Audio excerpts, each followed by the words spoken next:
Welcome to the Fantasy Football Happy Hour. Connor Rogers, Jake Croucher, and wait for it. There he is, Matthew Berry in the shot just in time. Started, Matthew. And fellas, not only are we reunited, but we have some breaking news we're going to kick off the top of the show with as DJ Moore gets traded from the Bears to the Bills. But before we do any of that, good to see you, fellas. Matthew, I got to see you at the Combine. So, Jay, I will start with you as you have been living in NBA land. I've been living in NBA land. We have the unique setup right now where I am filming this from inside NBC offices, but not actually in a studio. Just the kind of a nondescript office next to a studio. But it's good to see you guys. I didn't catch you guys at the Combine, which after our last experience at the Combine, where unfortunately I was overserved by an establishment in Indianapolis. So I don't think the state of Indiana wanted me back. But it's good. Good to be back in business here with you. As you see from Valiant Vincent, oh, wow, show start jump Yeah, last time at the Combine, you were forced to watch a depleted Toronto Raptors team, which feels like a oxymoron. But, yeah, it was. It wasn't the same without you, Jay.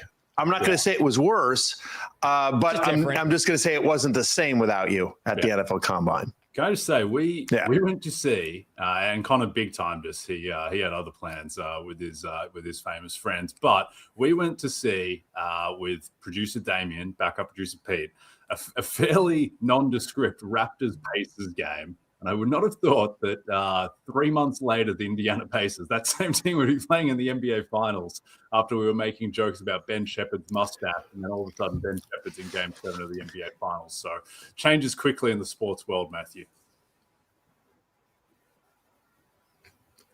There's no question about it. But you and I can always say, we can tell our children, we were there when Pascal Siakam went under all of his props against Toronto, against a bunch of backup Toronto players. He should have hit all of his numbers. He didn't. I was very upset there. But if I am while I was upset as a Pascal Siakam bettor a year ago in Indianapolis, I am very happy if I have DJ Moore in Dynasty, Connor Rogers. Yeah, as we were just about to sit down and start our show, this trade came through that the Bills have made their move at wide receiver, at least a move at wide receiver. We had a feeling with the emergence of Luther Burden and obviously Rome Odunze that this was DJ Moore's last season in Chicago. The writing was kind of on the wall there, and it wasn't and Colston Loveland as well. There's just a lot of mouths to feed in Ben Johnson's great offense here. And for the Bills, this is a room they desperately needed to upgrade. So, Matthew, we'll start with the Bills side of this, and then we'll get to the trickle effect on all these Bears pass catchers. What is your read on DJ Moore at this stage of his career, but probably the best-case scenario, getting to play with Josh Allen? Yeah, I mean, look, again, like I just said, if you have DJ Moore in Dynasty, you are thrilled in the last 10 minutes because let's think about this.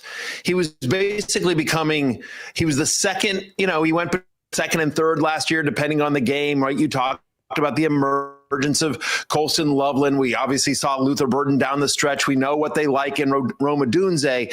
So here's DJ Moore, still 29 years old, still one of the best wide receivers, I think, in the NFL. I think he's a top 30 wide receiver just on a talent basis. And now I would argue, with all due respect to Caleb Williams and some of the other players he's played with, he's now going to the best quarterback of his NFL career with what should be an increased target share. Yeah, he's got Khalil Shakir and Dalton Kincaid there, but they needed a perimeter wide receiver. They needed someone who could win one-on-one. They needed someone who could win down the field, and that is DJ Moore. I still would like the Bills to get a tall 50-50 receiver, and maybe that becomes Keon Coleman. I don't know. We've seen flashes of it. He hasn't really put it all together yet, but they knew they needed to upgrade that wide receiver room. It just hasn't worked out the way they wanted to, and he showed up in the playoffs in yet another way. So getting DJ Moore, who, I guess still prime Stefon Diggs, but to me, Connor, is DJ Moore the best wide receiver that Josh Allen has had? I mean, other than maybe prime Stefon Diggs? I'm just trying to think through his career.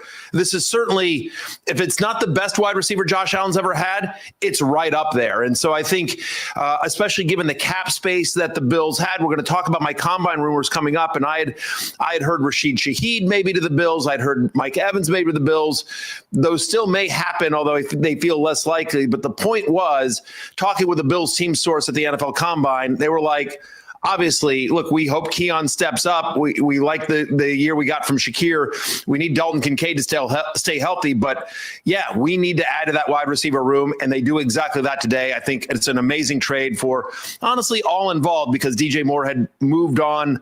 The Bears needed to move on from DJ Moore given the depth they had, and he lands in an amazing spot with a legit shot at a Super Bowl next year, as long as he got 17 throwing you the ball.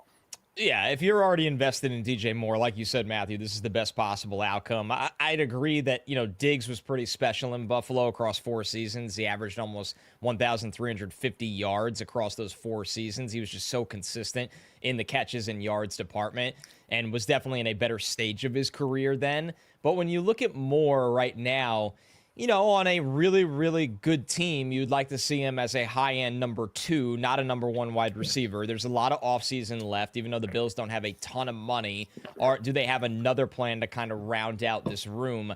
I think I obviously like this better for Moore than I do for the Bills, Jay. Is that weird to say? And I guess it's easy to kind of get caught up with thinking, what if they got A.J. Brown? What if they went out in free agency and got a guy like Alec Pierce that, because of his vertical skills is such a good fit with Josh Allen, or a trade that we couldn't see, or even a move-up scenario in the draft for somebody like Carnell Tate, Jordan Tyson, and on that goes. But it's a hard one to digest until you see the entire picture right now, Jay. Yeah, I think there was, particularly in Carolina, there was a long stretch when the Panthers weren't especially relevant or weren't in the playoff picture, where I think DJ Moore was very underrated relative to his actual production. And I think that it kind of flipped at some point, where now his name brand has probably gone past what he's actually produced on the field. DJ Moore had 50 catches in 17 games this year. It's slightly less, 1 less than 3 catches per game. It's 682 receiving yards. Now, the thing with DJ Moore is that he plays the games. This guy never gets hurt. He has missed 2 games in 8 years. And I think that, as you project forward, that will be very helpful for a Buffalo team that has dealt with a lot of injuries with his pass catches, with Dalton Kincaid and his knees, with Khalil Shakir, who seems to always be dealing with these little niggling injuries. So hopefully Moore can get that continuity with Josh Allen. But the reality with Moore is that he's going to be 29 by the time the season starts. He hasn't really been at an elite level since that first year in Chicago. So there are kind of slight, I'm not saying it's going to end this way, but there are kind of slight Allen Robinson to the Rams vibes a little bit with DJ Moore. Forget, everyone thought Allen Robinson was going to be really good that year. The end can come quickly for skill position players. Now, DJ Moore could just turn it around, and he could just be a bit more invested in Buffalo than he was in Chicago. But his underlying numbers haven't been great. His PFF grade has fallen off precipitously the past couple of years. Do you think, Connor, that there has been a physical decline, or do you think there was perhaps a motivation aspect with Moore in Chicago? That's what's weird. I really don't think there's been a decline in skill set overall. It just felt like him and Caleb were not always on, or not really often on the same page, going down to the biggest moment of their season. That's what's now you can argue, is that a cause for concern? Because if you're with Josh Allen and the Bills, you should be in those high-end kind of moments that you're going to be asked to step up. But for our purposes, across a regular season and actually distributing number 1 targets with Josh Allen, we know Josh Allen can get the ball out on quick throws that allow Moore to run after the catch. We know he can throw the ball down the field, and Moore still has some juice. So I guess the positive is, and that Joe Brady obviously was a part of making this move as well and has a plan for the player. I think the positive is I don't think there's a significant physical decline in DJ Moore's game, and that this new fit maybe reinvigorates his mindset going to play with arguably the best quarterback in the NFL, Matthew. Yeah, I mean, that's the thing. I mean, like, I know the metrics were down last year, and I get that. And so the question is that him losing a step? And, I didn't think I was hearing Allen Robinson's name today, Jay. But I get the reference here. I just wonder if it was one of those things, like we saw it in the preseason, Connor. We talked about it in the preseason, like, wow, all he's doing is targeting Rome Odunze. Like they're not looking DJ Moore's way at all. And so I wonder if you're DJ Moore and you've been the man for so long, and then you get there with a new coach and all of a sudden they're throwing to Roma Dunze. They're trying to get Colson Loveland involved. They're, Luther Burden. They're running stuff like, wait a minute, how is Olamide Zacchaeus getting more targets than me? And I don't know, is it a metrics thing that he's hit the wall, or is it an effort thing? Is it just he wasn't a fit for Ben Johnson's offense? Like, it's hard to say, but I will say that whatever DJ Moore's skill level is, and we'll find out come August, whatever it is, I would argue it is better than Josh Palmer or Keon Coleman, or, I think there's an argument that he's over Khalil Shakir. Like, when you think about what his competition for targets in Buffalo is right now, as the Bills are currently constructed, like, you feel better about DJ Moore's fantasy prospects this year than you did last year. We're a fantasy football show, and I guess it's the difference. Like, is he going to be a top 20 guy on the Bills, or is he going to be like a top 35 guy on the Bills, right? Top 40 guy on the Bills. And so you prefer more in PPR than you do in standard. I'm of the belief that change in scenery, a change where he's got a chance to be the alpha, change with Josh Allen, who is, I think, is going to be so happy that DJ Moore is there versus all of a sudden now he's competing with, I don't know.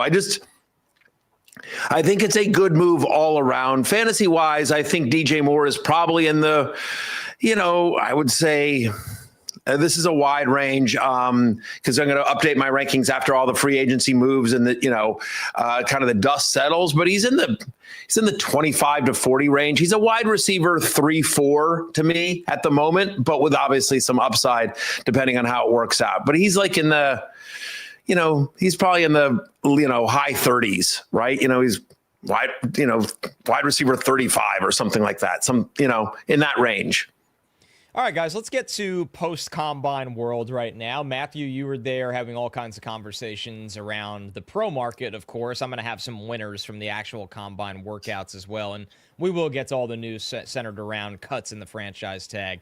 But your article on NBC.com, of course, on NBCSports.com, Matthew, with everything you heard throughout the week. How about a Derek Carr return potentially at the top of the list? Number one, do you expect this now? And two, does he have a market to return? Yeah, so I want to caveat this by saying, and I wrote this in the article, if you go read my top 35 rumors I heard at the NFL Combine, you'll see it's in there. But for those that don't get a chance to read that article, what I said in the article and what I will tell you and what I told everyone at the Combine when I'm late at night at a bar having a drink, or if I'm talking to them at a coffee shop, wherever, is it's like, listen, I'm not a journalist. I am not reporting anything you're about to hear as news. I haven't double checked any of this. I haven't, confirmed with sources. These are all just rumors with a capital R, just, stuff that I've heard as I'm out there drinking. I'm saying like, hey man, what have you heard? And one of the things I heard was that the Saints expect Derek Carr to unretire. He retired as a Saint. They have his rights. So they expect him to unretire and be able to trade him. They're obviously very happy with Tyler Shuck. So they expect to trade him. And the name I heard, Connor Rogers, is that they want to trade him to the Jets. They think the Jets are interested, and they think they're going to be able to trade him for the Jets. What they're going to be able to trade him for, I don't know.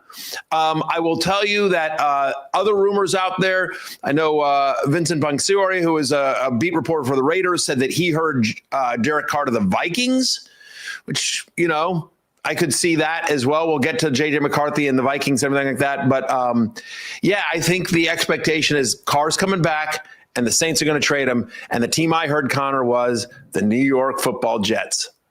There's definitely a relationship there with Aaron Glenn, but Derek Carr is going on podcast saying he'd only come back for a team that has a shot to win a Super Bowl.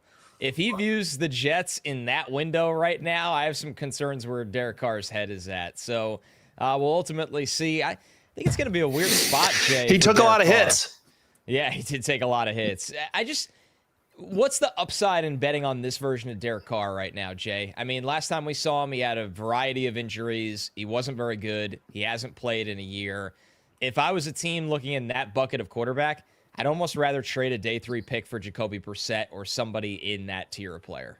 Yeah, a couple of things. One, the Jets are definitely just a Derek Carr away from competing for the Super Bowl, so they should definitely do that. Secondly, I like Matt's caveat that this was not reported by journalist Maddie, but instead by 2 a.m. Pinot Grigio Maddie, which is my favorite version of Maddie. I think that the thing with Carr, right, is that it feels like he is older than he is in a way. Derek Carr's 34. He's a bit more than 3 years younger than the guy who just won MVP. And I do think I am old enough to remember where 2 weeks into the season, 2 years ago when Derek Carr last played, he was in like MVP conversations because the Saints were scoring on every single drive. And look, I think that was a very small sample. And I think Derek Carr is an MVP level quarterback at this stage. But I do think that Derek Carr, if he feels that he is physically able enough to come out of retirement, and it's a good indicator that he will be, if he does that, then I think that he is likely one of the 32 best quarterbacks in the league. And in terms of what teams make sense for him, there aren't that many teams that need a quarterback and that propels them into Super Bowl contention. But I think the team that always gets brought up in this conversation is Minnesota because of the JJ McCarthy situation, because of the success that Darnold had there with them. Now Kirk Cousins maybe makes more sense because his familiarity. But I mean, Connor, like I feel like I know what Kirk Cousins is. I think there might be a little bit more upside in Derek Carr just because we haven't seen him in a while. But I mean, what do you think that Carr can realistically give a team at this point? Well, one, you have to wonder how much he could play because last time we saw him as he was getting older, he was eventually, fighting through injuries and then eventually just not able to play and walked away from the game. So I have longevity questions. From a skill set standpoint, for the longest time, it felt like Derek Carr was the 16th best quarterback in the NFL. And I just don't know if you could expect him to be a top 20 quarterback in the NFL. So this is a tricky one because if you're a good enough team to be a contender, but you're without a quarterback, that's why you think of the Vikings right away. But that's going to take me to another rumor because I think that's a Kyler Murray destination. Is he just lost by the numbers game of there's so many guys like that a team is not willing to go down that road? And then, is this a trade? Is this a scenario where he comes back and he gets his release so he can go sign a low market deal and a team is more comfortable for that? Like, how many teams right now that need a starting quarterback are willing to trade an asset and take on Derek Carr money? I could be off on this one, but I just don't think he has the market that he might think he has until somebody got hurt. Like Derek Carr coming out of retirement when Daniel Jones goes down for the year on a contending Colts team, that sounds more exciting than Derek Carr coming out of retirement right now, latching on somewhere, and we don't really know what that looks like. Yeah. Yeah, I think it all depends on the cost. It does feel like there's, a lot of news coming out of like the Derek Carr camp that he wants to come back. It's so interesting because the Raiders, and this isn't one of the rumors I heard at the Combine, but just sort of putting pieces together. And it's crazy to think about, especially when you think about Derek Carr's career. And I know he wants to play for a contender. I get all that. But he also just, may want money or want to be out there. Like, could he come back and reunite with Clint Kubiak in Las Vegas? I mean, it's a new regime there and everything like that. And obviously, they had some success together. Jay mentions, those first couple of games. And so, one of the rumors is that the Raiders are expected to release Geno Smith. And I think he's going to have a healthier market than people realize. What I heard from multiple people at the Combine was that, like, Geno's tape from last year is actually better than you think it is. And that the majority of people think Geno still has it, and that his struggles last year were entirely a result of just an offense that was completely broken and made no sense. Not to mention, a brutal offense that Geno still has, starting quarterback ability. And I know that Minnesota specifically very interested in Geno. Multiple people from the Vikings organization asking around at the Combine, like, what have you heard? Is Geno going to be available? Is he out there? What's going on? Are the Raiders getting rid of Geno? Back to Derek Carr though.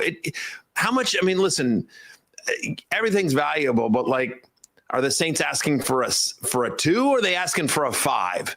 right? And what is Derek Carr willing to sign for? Is he willing? Does he want massive money, or does he willing to do like kind of a 1 year? It's been a while since I played. I'll prove it deal with a bunch of incentive bonuses. And so I think that depends. I'll throw one name out there. Again, the name I heard was the Jets. I know that he's been linked to the Vikings as well. One team that I think I'll just throw out there is, what about the Pittsburgh Steelers if Aaron Rodgers doesn't come back? Right, that's a team that, in theory, is well constructed and would need a competent quarterback. I will say this: the rumor I heard was about the Steelers was that they want Rodgers to come back. They hope he does it, but if he doesn't, they like Will Howard, and that they would go into the season with Will Howard, not trying to get one of the Kyler, Geno, maybe Derek Carr. He's probably in that range. Tua, Kirk Cousins, one of those type guys. They'd rather roll the dice with Will Howard. So, but I'm just trying to think of like, what are teams that potentially with a solid quarterback have Super Bowl chances? And I think the Steelers would qualify there, given the rest of their roster. Yeah, that's a really good one to bring up, because as we heard Aaron Rodgers this week, he's not going to announce his intentions anytime soon. So that's a tale as old as time. And I'm glad you brought up Geno, Matthew. I've heard a little bit of the same, that like Geno in the public eye is nobody cares. In the NFL eye, Geno will have a market where I wouldn't even put a reunion with the Jets off the table as well. Let's get through more of these rumors. That's a lot on Derek Carr. And this next one, Jay, and this comes from Matthew, we would be pretty excited about, as the Cardinals are expected to pursue Malik Willis in free agency. We like Malik Willis' skill set both as a passer and a runner. We know they have Marvin Harrison and Michael Wilson and Trey McBride. They're picking 3rd overall in the draft. Who knows? Maybe a Jeremiah Love spot, maybe not. But at the end of the day, we want Malik Willis to be a starter, and you could do worse than being paired with Mike LaFleur and this amount of skill talent.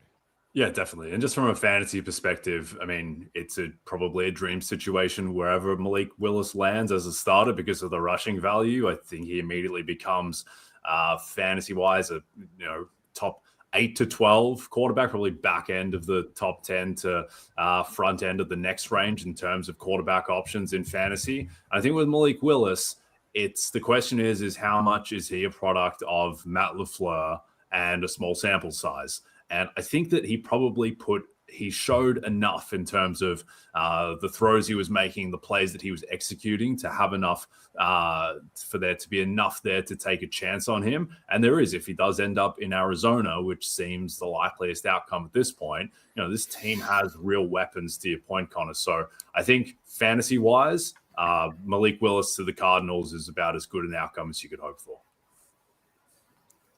Yeah, I'm calling it now. He's not only going to be a sleeper for me, he's going to be a sleeper for everyone. He is going to be everyone's sleeper, assuming he has a starting job. And if it's in Arizona, and that's what I expect, this is a guy that averaged over 23 fantasy points per game in 3 starts for the Packers over the last 2 years, right?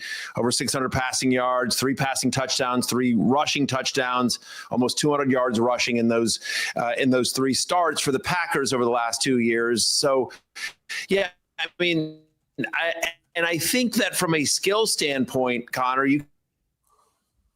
it feels like the feeling for Malik Willis is, strong arm. It's a small sample size, and he was on a good team with the Packers, but I also feel like, again, if the Cardinals invest that kind of money, it is Matt LaFleur calling his brother Mike and saying, yeah, we think the kid can play. We really like him. When Jordan Love went down, we had confidence that Malik Willis could come in and carry the team, and that's exactly what happened. The other key point that was brought up to me by a Cardinals insider that I talked about at the Combine is they said 2 things. They said, listen, Malik Willis is going to get like $30 million from the Cardinals market. So it's interesting to see that, like, that kind of money. I'll caveat and say that I know there are other people out there saying, like, I think the market is closer to like what Justin Fields got last year, 2 years, $40 million, maybe something like that. But I think it's going to be a more robust market for Willis. So we'll see. But I think the number I heard was $30 million. Regardless of how much Malik Willis gets paid, he's going to get paid a lot of money. And the reason I think the Cardinals is for 3 reasons. Number one is that think about the Cardinals general manager, Monty Ossenfort. Since he is 15-36 That's his record as a general manager since he got to Arizona. Now, they fired Jonathan Gannon. They brought in a whole new coaching staff. They've gotten rid of Kyler Murray, which we'll get to, in a second here. But the fact is that he needs to win. He does not have. Okay, we got rid of the head coach. We're giving you another chance, Monty. But Monty doesn't have the opportunity to say, like, all right, let's see if we can develop Ty Simpson. Like, they're not getting Fernando Mendoza. So it's like, are they trying to get one of the other free agent quarterbacks? And I think you feel best about, of all the guys that are out there, with the exception of Kyler Murray, who they just got rid of, like, I think Malik Willis is the best free agent quarterback available, especially because Daniel Jones got tagged, and we'll talk about that. So if you're Monty Ossenford and you're just like, listen, man, like, who's available for me at the quarterback position? I don't really want to go into the season with Jacoby Brissett and try to develop a day 2 or day 3 pick. I'm going to pay what I got to make sure Malik Willis is here. Then you think about Miami. They're totally cash strapped. They cannot afford Malik Willis. They're not going to be able to get anywhere close to what I think Malik Willis will make from Arizona. And for Minnesota, who, definitely want a quarterback, and we'll talk about that with J.J. McCarthy, the thought process there is that they don't want to completely give up on J.J. McCarthy. Like, they're not super psyched, but they don't want to completely bail on him just yet. And so if you spend $25-30 million a year, even north of 20 on Malik Willis, you're doing that with the idea of, like, yeah, he's going to be the starter. And so we'll talk about Minnesota and J.J. McCarthy here in a second and more things, but they don't want an upper tier guy there that they pay so much that they have to use him as a starter, where it doesn't make sense otherwise. So as you sort of look around, okay, who else is in the market for a quarterback that could bring in Malik Willis? Maybe Atlanta, I guess, but I don't think they're ready to, throw in the towel on Penix. Like, Arizona just feels like the obvious one for a lot of reasons. Another bit of quarterback news. This centered more around an actual team. The Vikings plan to sign a veteran quarterback to compete with J.J. McCarthy. And in the article, Matthew, the last line caught my eye.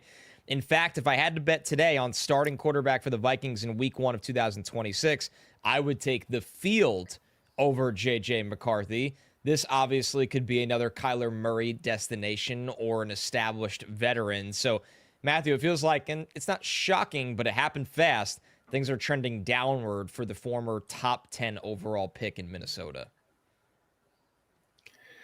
Look, we saw what happened on the field last year. He wasn't good. He had moments. He lit up my Commanders, but that's not tough. Everyone lit up my Commanders. Like, he wasn't great. And what I heard from a source is that last year the Vikings actually had to pare down their playbook because just McCarthy was not grasping the entirety of Kevin O'Connell's offense. And so they had to pare it down, and they want to bring in somebody. I mean, like you heard Vikings front office personnel on the record saying, like, hey, we're open to all solutions. We're looking around. The phrase that was said to me by a source is, like, we want somebody to shock J.J. McCarthy. And by that means, like, they want to bring somebody into camp. And I think this is a similar situation to the Colts last year, where they had Anthony Richardson, but they didn't want to guarantee him the spot. They wanted a real competition. They brought in Daniel Jones, who had success in the NFL. And ultimately, obviously, Daniel Jones ends up winning that job. So they want somebody to come into the camp that J.J. McCarthy is going to look at and like, oh, that's not just some camp arm. That's not Carson Wentz, who we know is going to be the backup. This is somebody that has been a starter in the NFL, that has had success as a starter in the NFL, and could very well beat me out in camp to be the starter for the Vikings this year. And so that includes, at the high end, the Malik Willis, trading for Mac Jones. But again, if they traded for Mac Jones or they signed Malik Willis, that guy would be the starter. So I think they're looking a tier below, and that includes Kyler Murray. That includes Geno Smith, that we talked about. They're very interested, potentially a reunion with Kirk Cousins. I didn't really hear Tua Tagovailoa's name associated with them, but I do know they like Joe Flacco. They were very interested in Aaron Rodgers last year. Kevin O'Connell actually wanted Aaron Rodgers, is what I was told. Kevin O'Connell actually wanted Aaron Rodgers last year, but the entire organization was not on board. And so obviously they ended up not doing that deal, and Rodgers went to the Steelers. But there's a chance that, that raises its head again as well. It would have to be an entire team organization to bring in Aaron Rodgers. But they definitely like him, and he's on the list as well. So a lot of names associated. As we just talked about, Derek Carr as well. well. But like I said, Jay, you tell me, you're a betting man, but if I was a betting man, and I am, and if there was a market out there that I could put some bucks down that said, who's the starting quarterback for the Vikings, JJ McCarthy or anyone else, give me anyone else. Yeah. I like the idea of Kirk Cousins just cycling through different teams that drafted quarterbacks in the 2024 draft and just being in competitions with them. Penix on Atlanta, McCarthy in Minnesota. We can get him to the Broncos next year after Bo Nix has a bad year, et cetera, et cetera. But I agree. I think that just all the smoke in Minnesota, just the general vibe around McCarthy and what he showed last year. I mean, to your point, he had flashes. He looked good against your Commanders, as you said. I thought he was exceptional against Dallas in that win, albeit the Cowboys had one of the worst defenses in the league. But yeah, obviously that team is too built to win now. They have too many veterans on that defense between guys like Van Ginkel and Grenard, and then opposite side, Justin Jefferson can't go through another year like he did last year. So they can't be in position where they're living and dying with JJ McCarthy having to hit for the team to be successful. So there will be a more viable backup or potentially starting option than Carson Wentz last season. But Connor, my feeling is that this kind of feels like Anthony Richardson going into last year, where perhaps they give JJ McCarthy a real shot to win out of camp, but ultimately that he loses out to the vet Daniel Jones type of option.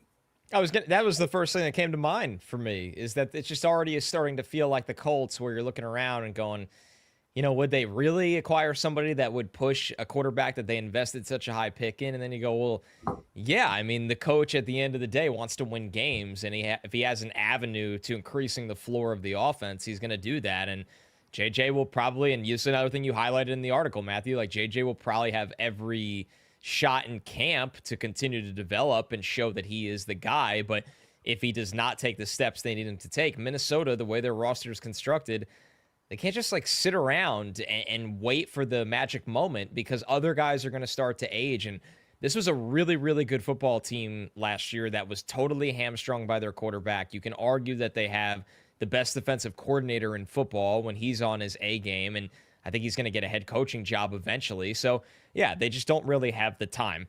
The next one, maybe a shocker to and the other thing world. I'll say, Connor, just to wrap that up real quickly, like the guy who, you know, the general manager that drafted JJ McCarthy is no longer there.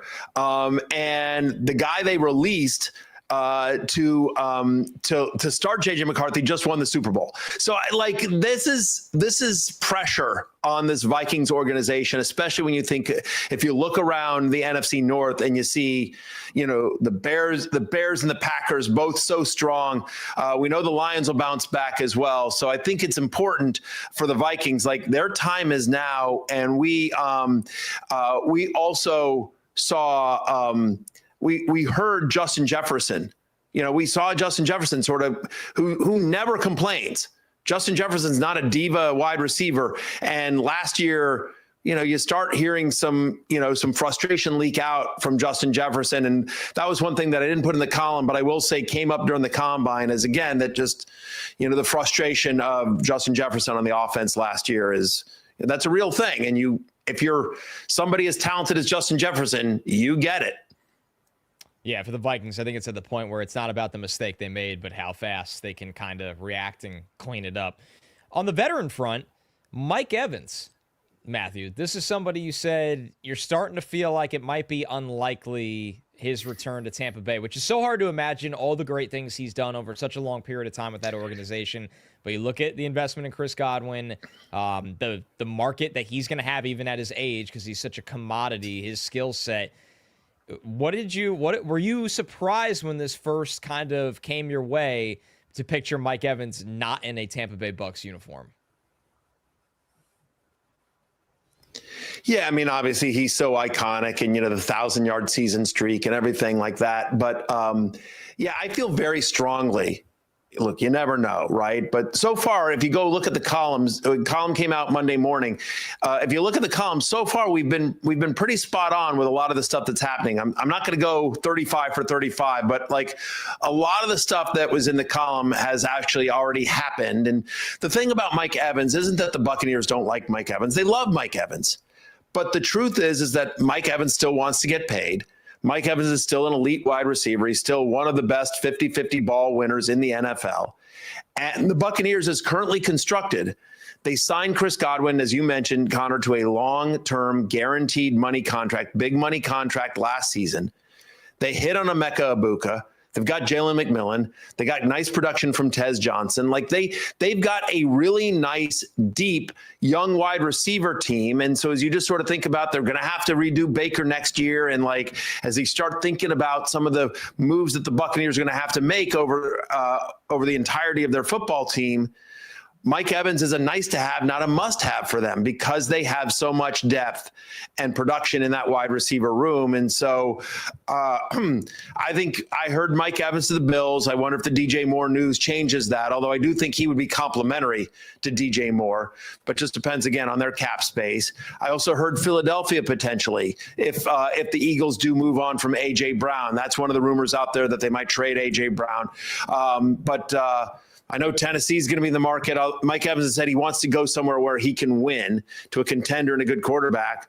But there are a lot of teams that could use a good wide receiver, my Commanders being one of them, that has a chance at winning.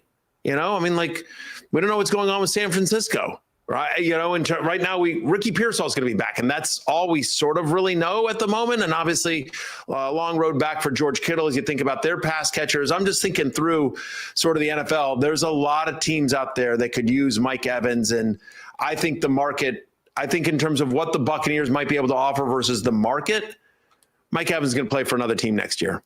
Jay, I'm going to throw one at you that might seem odd, but when you look at the fact they are top 10 in salary cap space going into the offseason and that they are not bringing back, it sounds like, Rashid Shaheed. What about the Seahawks for Mike Evans to complement Jackson Smith and Jigba and give Sam Darnold a jump ball target?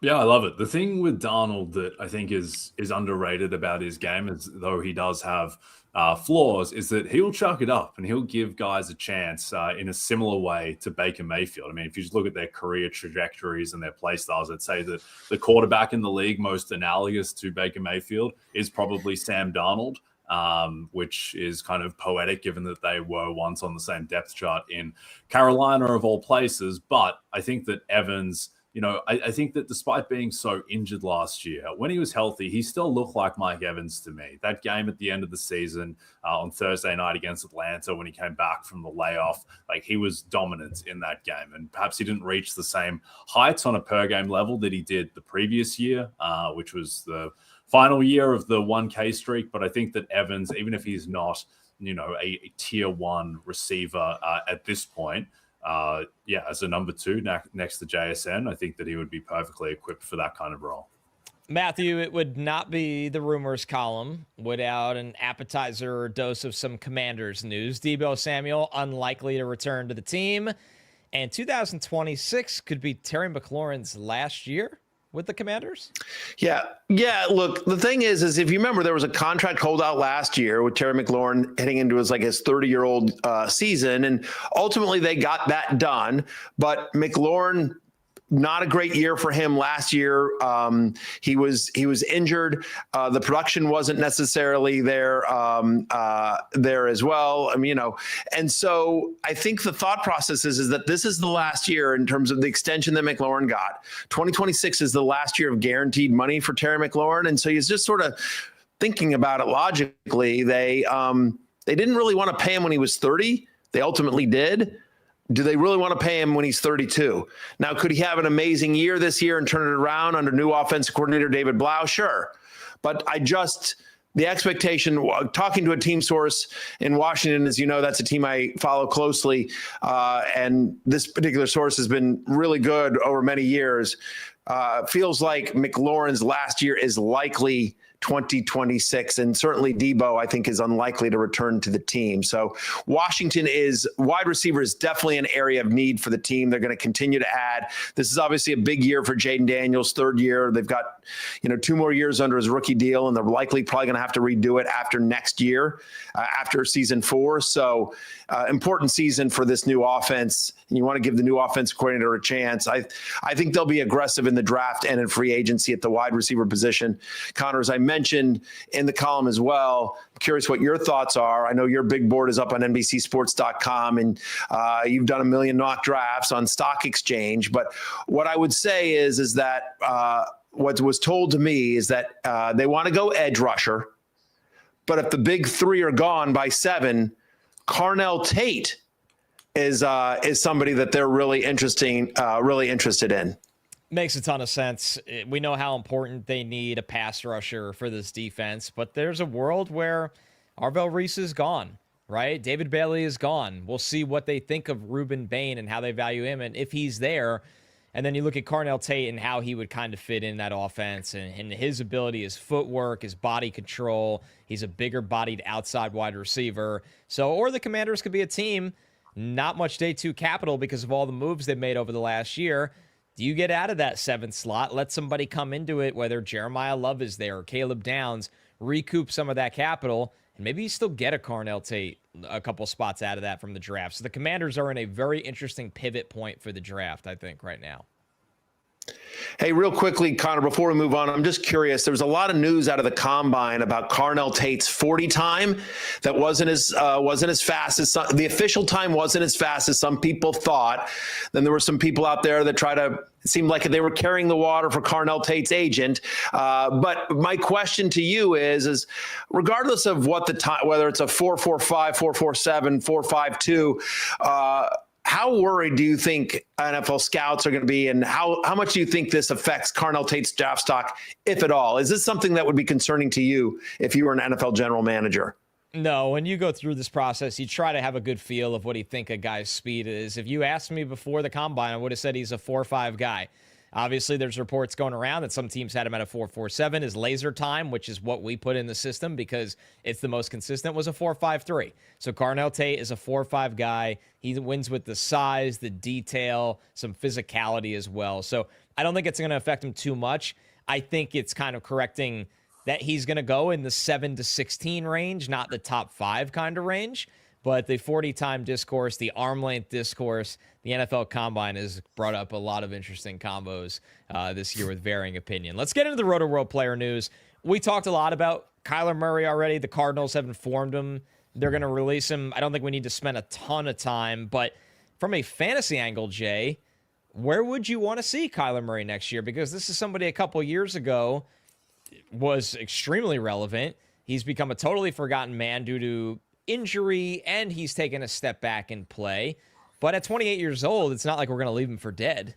Yeah, that's the thing with Kyler is that he's 28 years old, and I think that he's become a little bit underrated, where I understand he hasn't lived up to the expectations of being a number 1 pick, as evidenced by that team is going to release him, and he hasn't really lived up to what he showed back when I think his peak season was probably 2021, where he's the MVP favorite halfway through the year, and Cliff Kingsbury was Coach of the Year favorite, and the Cardinals were in the 1 seed. It's been a steep fall since then, but I think Kyler, I thought 2 seasons ago, I thought it was perfectly fine. 21 passing touchdowns, 11 interceptions, over 7 yards per attempt. That was a perfectly good season at an average to slightly above average NFL starter level. And then this past season wasn't great, but at the same time, it was 5 games, and one of them was against Seattle. That was the game where he really struggled. So ultimately, I think that Kyler, I still think there is clearly some juice in the tank. Of all the available quarterbacks, I think that he is by far the most appealing in terms of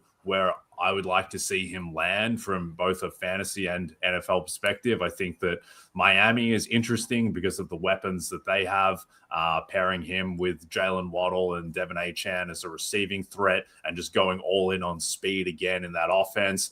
But I mean, it's probably controversial. Everyone's just penciling in Daniel Jones back to the Colts. As a lifelong diehard Colts man, I'd rather have Kyler Murray than Daniel Jones coming off a torn Achilles. I think if you just want to look at taking a swing to be a team that has more upside to actually win the AFC, I'm not sure you're really getting there with Daniel Jones off of this injury. And the shine was already kind of coming off Daniel Jones before the injury in any case. So people don't throw the Colts into these kind of conversations the way that they do with the Vikings, who are always the go-to, or the Falcons or teams like that. But the Colts, I mean, with Daniel Jones at the helm, this was like greatest offense of all time for 2 months to start the season, statistically at least. And so I think that, you know, Kyler Murray behind that offensive line with Jonathan Taylor taking the load off in the backfield with the weapons they have, that is the destination to me that is the most appealing.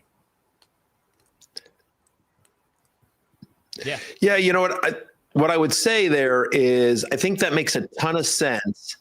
And I think Kyler Murray and a Shane Steichen offense, he'd know how to, you know, specifically use Kyler's skills.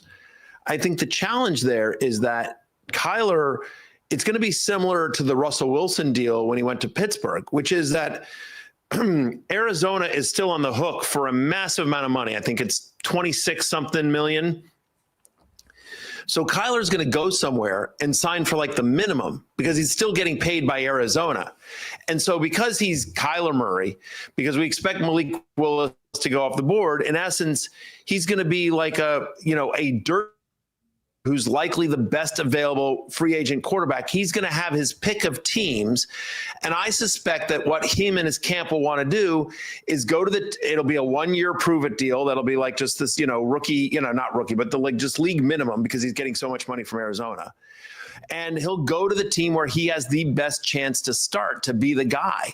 And so I think if you're Kyler Murray and Minnesota's interested, you're like, I could go to Indianapolis, but they just franchise tag Daniel Jones. Whenever he gets back healthy, it's probably going to be him versus all I got to do is beat out JJ McCarthy.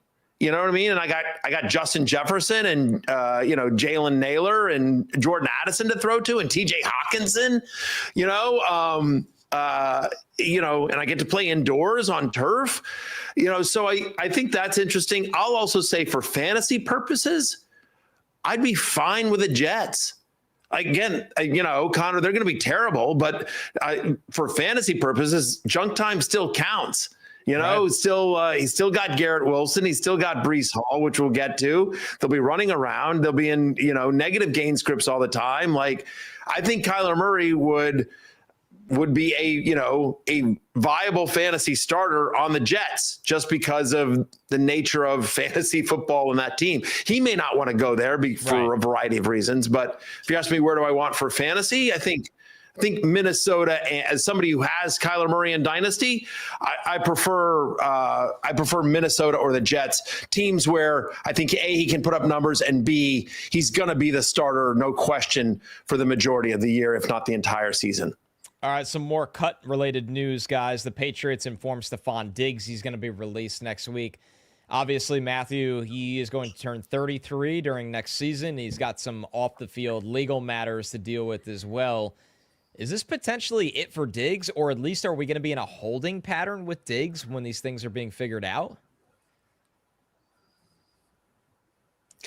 I don't think so. I don't think this is it for Diggs because I think Diggs still played at a high level. He was good. I mean, I know he's only playing like 55, 60% of the snaps or whatever, but this is a guy who, had over 1,000 yards this year. He had 85 receptions. He was on a fantasy basis. He averaged over 12 points per game. He was wide receiver 21 on a points per game basis. I thought he still has it. And so given how, needy the wide receiver market is out there, he'll absolutely have offers and jobs. And so I don't think this is it. I think he still showed he could play at a high level. He'll be a year removed from the ACL tear as well. Obviously, he came back strong, especially in the second half last year as well. So Diggs will have I think a healthy market out there. There's off the field issues, but, there's definitely teams in the NFL that certainly don't care about that. And feels like the Patriots, who have a decent amount of cap table as well, cap space, could they go out and grab a Mike Evans? Could they go out and grab a Rashid Shaheed? You know what I mean? Like, I don't think they go into the season with just Kayshon Boutte, Mac Hollins, Demario Douglas, Kyle Williams. I think they're not done adding to that wide receiver room. I bet you they are aggressive in the market, and they come away with somebody that's potentially younger and more explosive than Stefon Diggs. But I don't think Diggs is done at all.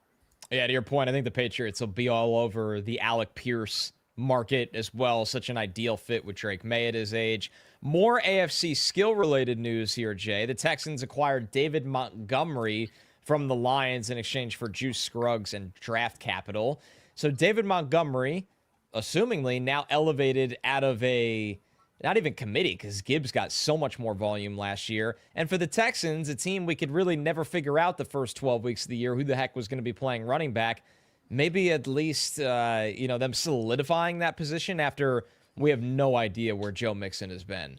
Yeah, I think this is huge for Montgomery's fantasy value going forward. Just the fact that the Texans were willing to give up what they did is a clear indicator of how much they intend to give David Montgomery the ball. We've seen Montgomery before take on, RB1 workhorse usage in Chicago in 2020. He had 247 carries. I think that just the nature of how he plays his build, he will be able to take on a more significant workload than he had in Detroit. And even though D'Amico Ryans is obviously on the defensive side of the ball, this team is kind of built in his image. And I think that combined with CJ Stroud's struggles in the playoffs are going to make this a team that does really want to run the ball and have that be an identity. And I think that, David Montgomery with Woody Marks behind him, that is going to be how this team wants to play and leaning on them. So, yeah, this is, I think David Montgomery is a, hugely appealing fantasy option now just because of the goal line equity that he's going to have and the workload that he's going to have. There's going to be games where David Montgomery gets 24 carries this year, which just was never going to be possible with Jahmyr Gibbs. I would agree with that. I mean, I think Woody Marks is still going to cut into it. I think I had Montgomery. I put out a video on social and rotoworld.com about, I think he's a touchdown dependent flex. So I think you're probably a little bit more optimistic than I am, but I certainly see a scenario where he could be that guy, where he could just be that guy. What's interesting is that the Texans last year, 13th in the NFL in rushing attempts, but 29th in yards per carry, 32nd in yards after contact. So the Texans actually in run blocking weren't terrible. They were like middle of the pack in terms of yards before first contact, but dead last in the league in yards after the contact. They just didn't, between Woody Marks and Nick Chubb, they just didn't have any guys that, could get more than what was blocked. And so in Dave Montgomery, who is obviously, he's a bruiser, he's great in yards after contact. He's somebody who's very solid. I don't know, feels like it's 800 yards and 8 touchdowns, kind of, Dave Montgomery, but I think he will be a viable touchdown dependent flex and opportunity for him to your point, if the Texans defense plays the way we expect next year that they did this year, you could see games where we just ain't going to let CJ Stroud throw it. We're going to run. We're going to play good defense, and we're going to run it 25 times. We don't care if we get 3 yards a carry. We're just going to we're going to grind out a bunch of 17-13 wins. All right, guys, the franchise tag related news, kind of a quiet tag deadline this year. No shock to see the Cowboys use the tag on George Pickens. The Jets use the franchise tag, not the transition tag on Breece Hall. I think they got wind at the combine. Breece would have got some big time offers out there on the open market. The Falcons didn't mess around. They placed the franchise tag on Kyle Pitts. They're going to release Darnell Mooney, so they can't really afford to lose pass catchers right now. And then your Colts, Jay, go with the transition tag for Daniel Jones, which saves about $6 million. Of course, a team could negotiate with him, but they probably have good word that that's unlikely to happen.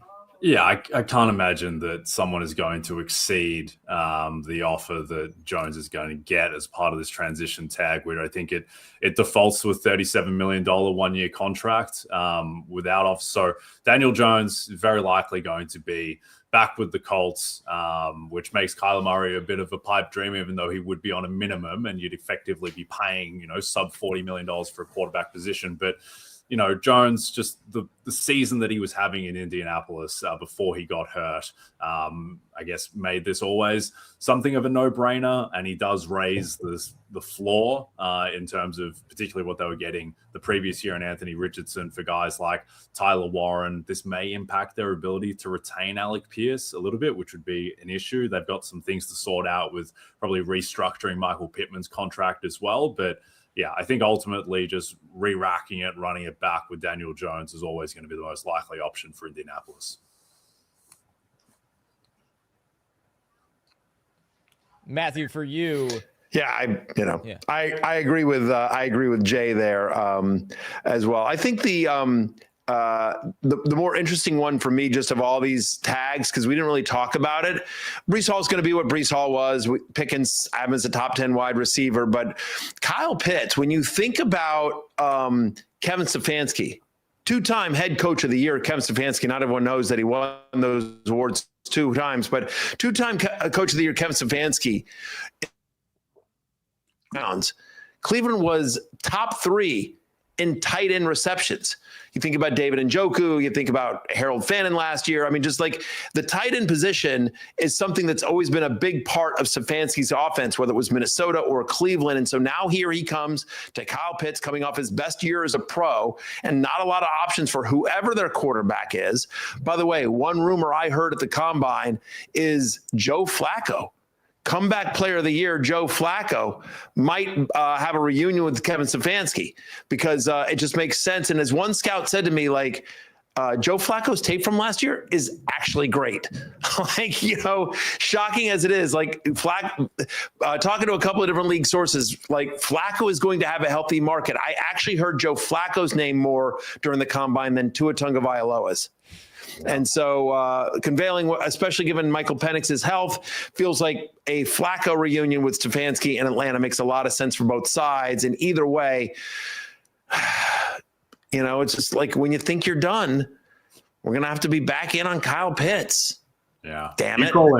You call him Joe Flacco. I call him Jason Voorhees, the Friday the 13th trilogy. You just can't kill this bloke. He keeps coming back and popping up in our lives. But I do think think about the game that he played against the Steelers in primetime, where Joe Flacco is going to be able to stand in the pocket and just whip it to star receivers seemingly until the end of time at this point. Can't move or offer anything on that front, but he's still got the arm, which is pretty incredible at his age. So credit to Joe Flacco. And yeah, I'm sure if he wants to be, he's going to be in the league next year again with a real chance of starting.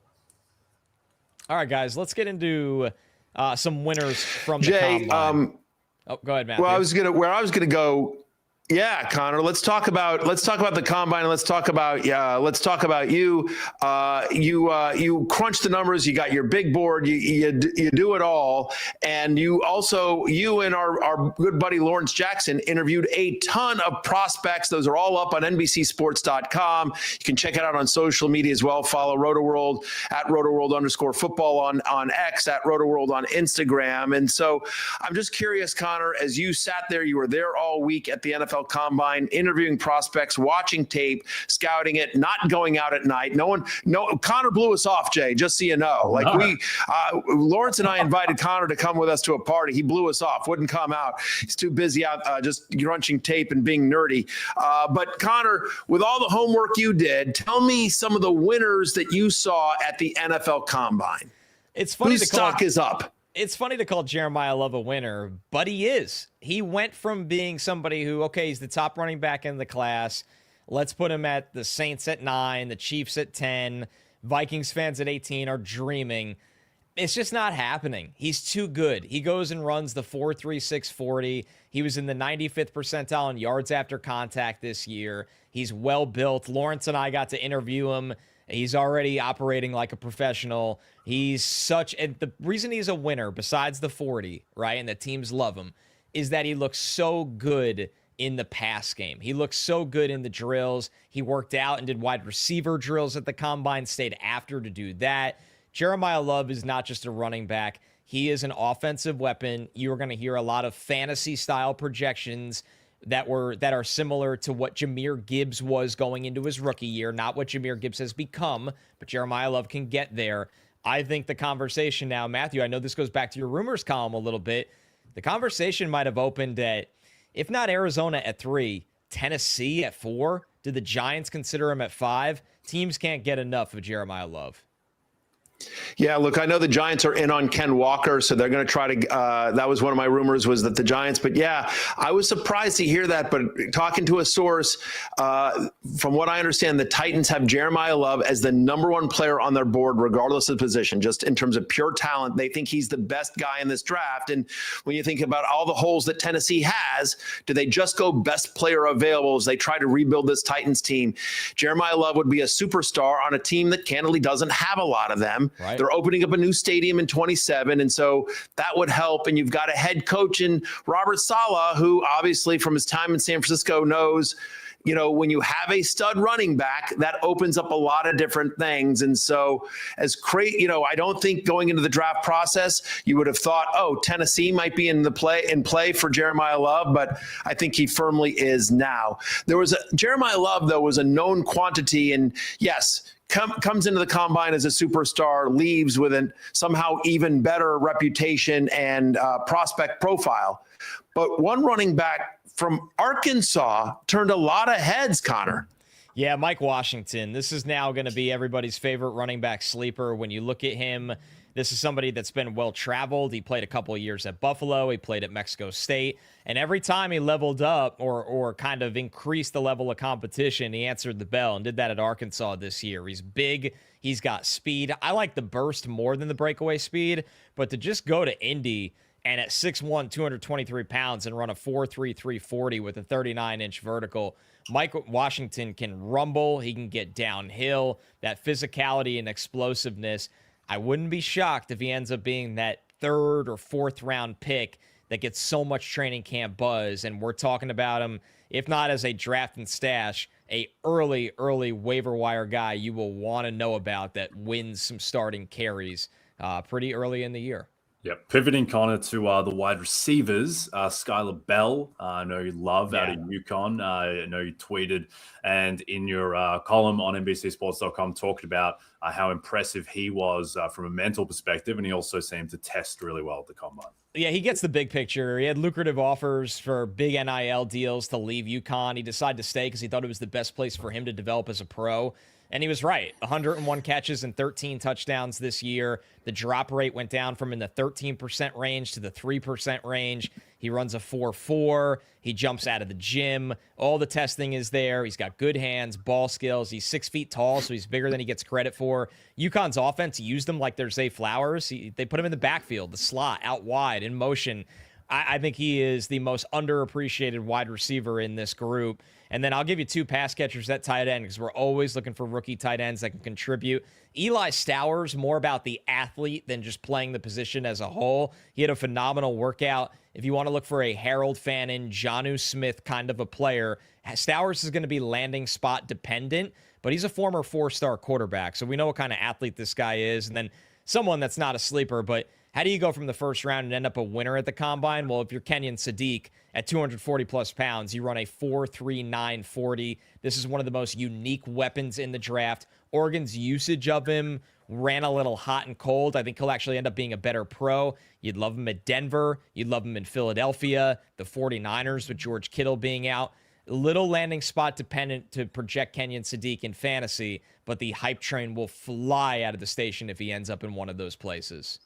Yeah, and obviously, as we've seen with, you know, whether it was we've seen young tight ends, you know, Aronde Gadsden last year as well. We've for so many years, you're just like rookie tight ends. You're not caring about the last couple of years. There've been a lot of rookie tight ends that have come into the league and been fantasy relevant as well. So Eli Stowers, Kenyon Sadiq, a couple of guys to have on your radar there as well. You mentioned quickly Jonnu Smith, released by the Steelers today as well. I'm reporting it here that he is actually going to Ohio State, that Jonnu Smith will sign with Ohio State to reunite once again with Arthur Smith. I'm not exactly sure all the eligibility rules, but they'll figure it out somehow. So that's my expectation, is that Jonnu Smith plays for the Buckeyes next year. Yeah, you could do it in college basketball. Let people do it in college football at this point. Who cares? Oh, Yeah. man. All right, guys. On DraftKings Sportsbook, new customers can bet $5. But anyway, Connor, the rest of them are all yours. There it is. You go ahead. Sorry. No, you nailed it, Matthew. Sorry, Mr. King. I didn't mean to overstep the promo here. It's all there on NBC Sports, NBCSports.com. New customers, though, could bet $5 and get $200 in bonus bets if your bet wins. Download the app. Use promo code FFHH when you sign up. DraftKings Sportsbook. The crown is yours. Oh, the crown is yours. There it is. The crown is yours. Sync. Last call. The next team odds, courtesy of Mr. King. For Kyler Murray, the Vikings at -110, the Jets at +175. Aligns with a lot of what you said, Matthew. Jay, does this sound crazy? I think the Vikings at -110 are incredible value. I would set it closer to -200. Yeah, it does seem sort of fait accompli and perfect, particularly the value of Kyler is so enhanced as well by the fact that it's going to be a minimum salary. You don't think about it this way, but like Kyler Murray on a minimum salary, in theory, could be one of the certainly one of the more valuable contracts in the NFL. Because you're taking the Vikings, Connor, I will take the Miami Dolphins at +320. Kyler Murray, kind of the Bobby Slowick of quarterbacks. Young guy who had a lot of hype early, been written off, and then perhaps they can bounce back together in Miami. As I mentioned earlier, Kyler certainly fits the speed ethos that has defined this Dolphins offense with Jalen Waddle and Devin Achane.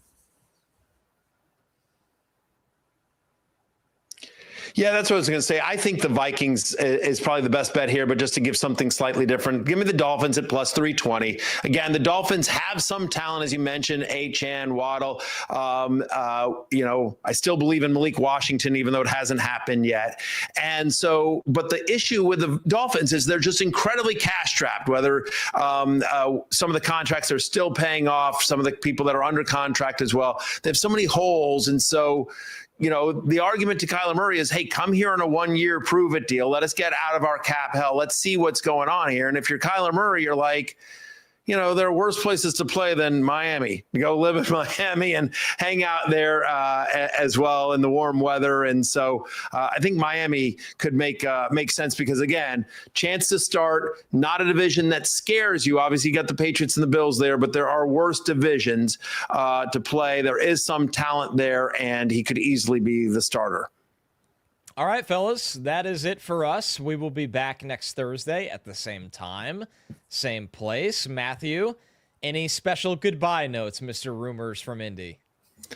Listen, next Thursday we will be here. Go check out all of Connor's work on NBCSports.com. He did a bunch of great combine work. Go check out my column, 35 Rumors That I Heard at the NFL Combine. New draft guide on FantasyLife.com is out there as well. Burks and Flannels. I'm like the drunk uncle at Christmas today. That's right, Burks and Flannels. I'm still drunk from the Combine. Pinot Matty has no end. It's the off season, baby. I'm enjoying it. But we will see you next Thursday at noon, every Thursday here during the off season as we head towards free agency. We'll do some more shows around free agency and the NFL draft as well. But we appreciate all the regulars as well. For Connor and Jay, I am Matthew. Peace out.